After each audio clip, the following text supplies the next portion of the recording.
How good of a negotiator are you? Personally, I'm a terrible negotiator, and I know it. An example that shows my skill level is a few years ago, I decided to buy a car, and I looked at through online ads and so on, and I found a car that was sitting on a used car lot somewhere that I thought was good quality for the price and so on. And the price was listed at something like $6,000, let's say $6,000. And I went there and I thought, I should haggle, right? This is a used car lot. That's what you do, right? I shouldn't pay $6,000 for this car. I should pay less. So I went there and, I had to look at the car to make sure it was okay, and it was. And then I basically said something like, well, I can give you $5,000 for this car. And the other guy, the guy I was talking to basically said, I can't remember exactly what he said, but he basically said, no, it costs $6,000. And this is where I had a problem because I didn't really know what to do next, right? The only trick in my book essentially was I'm going to offer a lower price and maybe see if he wants to meet in the middle or something.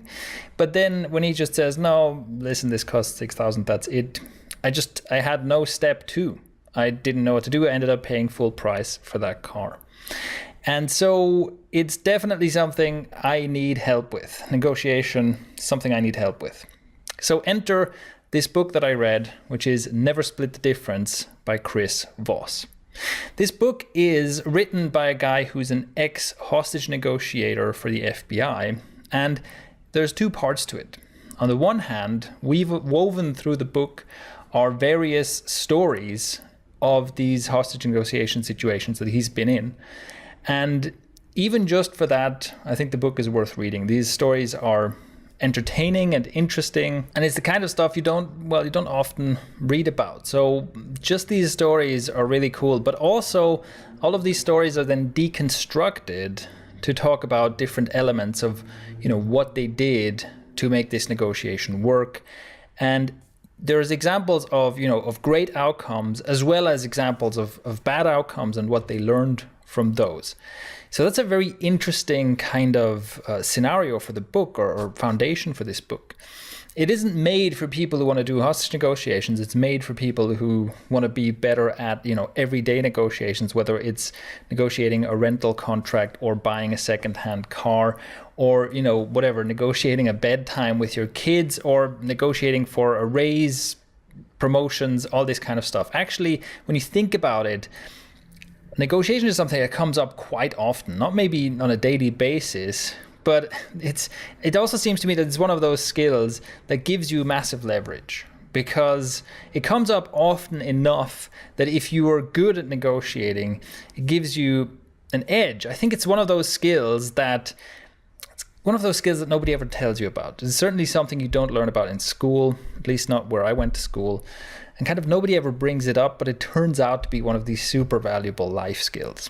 So this book, Never Split the Difference, is made to teach you how to use some of the techniques that they use in hostage negotiations for such everyday and business-related negotiations.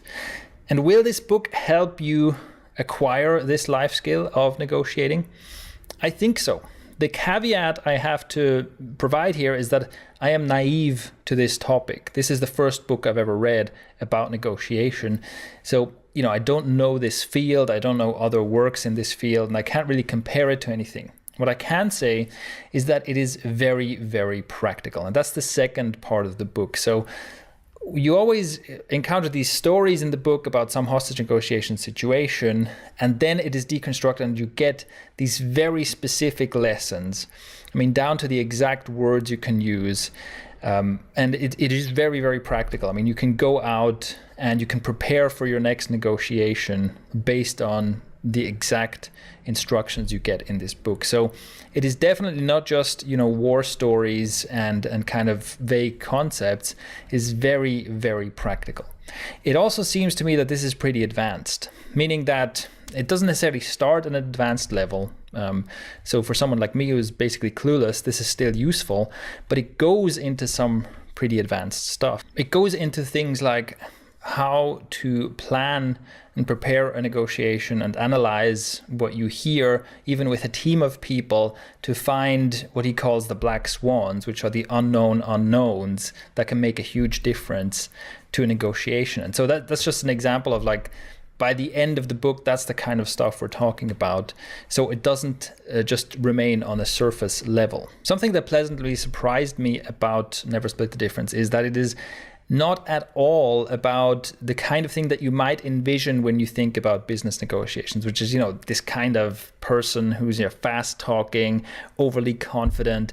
I'm going to, alpha male you into signing this contract at this kind of, I'm a closer kind of person. It's not like that at all. In fact, it makes it quite clear that this type of person will certainly get a yes from people, but they won't get a commitment, and they won't actually get to a really good result in a negotiation.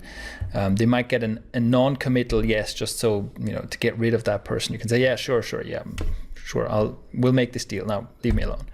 And so it's not that kind of thing. It's not about like overpowering someone with your, manipulation and skills or whatever. It's really about really figuring out the position your counterpart is in, really understanding where they come from, understanding their worldview, and then coming to an agreement that works for both of you, plus with a little bit of, verbal manipulation and so on sprinkled in, so that you maybe get a better price than they would have otherwise agreed to. But it's not mostly about that. So it's not mostly like, high-powered manipulative or anything like that. So in conclusion, I enjoyed this book a lot. Like I say, I get the impression that it's practical, but we'll see in my next negotiation scenarios how I do. And like I said, even if you're just interested in like human psychology, if you're interested in reading some interesting war stories about hostage negotiations, this is worth a read.